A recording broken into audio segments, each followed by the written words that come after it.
नमस्कार मंडळी, श्री स्वामी समर्थ. माझ्या जस्ट नेहाज डेली ब्लॉग मध्ये तुमचं सगळ्यांचं स्वागत. आज मी तुम्हाला दाखवणार आहे की मी नाचणीची भाकरी कशी बनवते.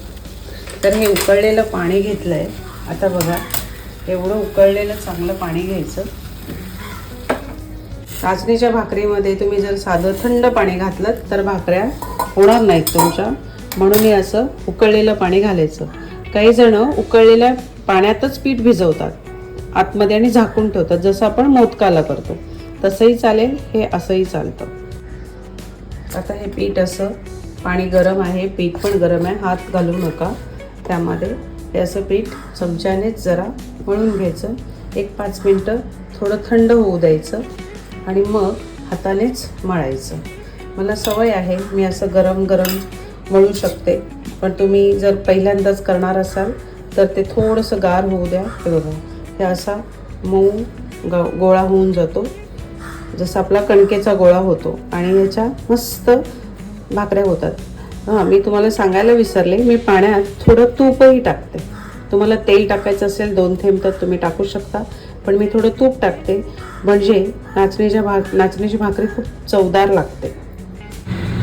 बघा, असा हा पिठाचा गोळा मी मस्त मळून घेतलेला आहे. आज सकाळची खूप घाई आहे आणि घाईघाईतच मी आज नाचणीची भाकरी आणि वांग्याची कापं बनवते.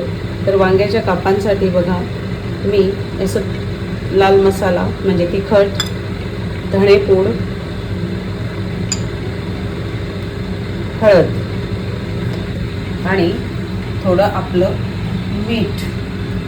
ही माझी एक ट्रिक सांगते की माझी कापं फार टेस्टी आणि सुंदर लागतात असं माझे सगळे घरचे म्हणतात आणि माझ्या लेकीला खूप आवडतात. त्यांना मी थोडासा हा गूळ घालते त्याच्यामध्ये, हलकासा चवीला. तर ह्याच्याने ना एक वेगळीच चव येते. तुम्ही करून बघा. आता हे सगळं छान मसाला वगैरे लावून घ्यायचं आहे. त्याच्यात थोडंसं ना पाणी घालायचं, मग तो इव्हनली लागतो सगळीकडे. हे असं मी मॅरिनेट करून ठेवलं आहे. काही लोक ह्याला आलं लसूणची पेस्ट लावतात, पण कसं आहे ना, खूप प्रत्येक गोष्टीत सगळीकडे असे भरपूर मसाले घालून त्या भाजीची चव बिघडवतो आपण, असं मला वाटतं. तुमच्या आवडीसाठी जर का तुम्हाला आलं लसूणची पेस्ट घालायची असेल तर तुम्ही ह्याला घालून मी अशा पद्धतीने थोडा वेळ मॅरिनेट करून ठेवू शकता. मी थोडंसं ह्या गोष्टी टाळते, जेणेकरून त्या भाजीचा स्वतःचा एक स्वाद आपल्याला मिळाला पाहिजे. आता मी अशी ही भाकरी थापते.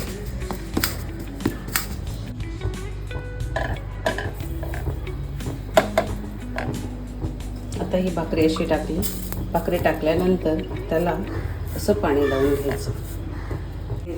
थोडीशी भाकरीवरचं पाणी असं सुकलं, थोडं वाफ आली की मग त्याला अशी, इथे एक भाकरी होते तोवर मी इकडे दुसरी भाकरी थापायला घेतली आहे.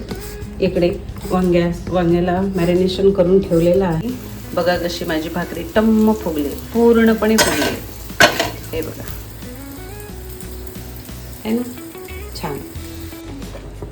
माझ्या लेकीला टिफिनला पण भाकरी लागते, त्यामुळे मी असं थोडं त्याला तूप लावून ठेवते. मी हे सगळं असं चालूमध्येच कापंसुद्धा लावायला घेतले. तांदूळाचं पीठ आणि रवा असा मिक्स केला आहे मी, आणि आता ह्याच्यातच बुडवून मी वांग्याची कापं लावणार आहे, जी कुरकुरीत आणि चांगली होतील. इकडे भाकरीसुद्धा होते एकाच वेळेला. सकाळी गडबड आहे, आरामात सगळं करायला तर वेळ नाही. झाली माझी वांग्याची कापं तयार. कशी दिसत आहेत बघा. आज सकाळी नाचणीच्या भाकरी, वांग्याची कापं, बटाट्याची भाजी, पोळ्या, चहा झालाच आहे इकडे, आणि हे आहे आमच्याकडचं कुळथाच्या पिठाचा पोळा. ह्याची रेसिपी मी तुम्हाला दाखवली नाही, पण हे पण मी आज बनवलं. चला आता ऑफिसला जायची तयारी करते आणि तुम्हाला नंतर भेटते. रोज सकाळी ही चिमणी येते आणि मला आठवण करून देते की आता मला खायला दाणे दे. मग मी असे मक्याचे दाणे घेते किंवा हिरवे वाटाणे असतील, भिजवलेले मूग असतील, हे सगळं असं इथे ठेवते आणि मी ते येऊन गपचूप खाऊन जाते. चला आता ऑफिसला जायला आपण तयार. गाडीला चावी लावलेली आहे आणि मी आता ऑफिसला निघालेली आहे. ऑफिसच्या पूर्ण प्रवासामध्ये आता मी स्वामींचा तारक मंत्र ऐकणार. 7-7.5 मिनिटाचा तो तारक मंत्र. तेवढ्या वेळात मी ऑफिसला पोहोचते. भेटूया ऑफिसला पोहोचल्यावर. तर हा होता माझा आजचा व्लॉग. पोहोचले. Please like, share, comment and subscribe to. भेटूया पुढच्या व्लॉगमध्ये. थँक्यू.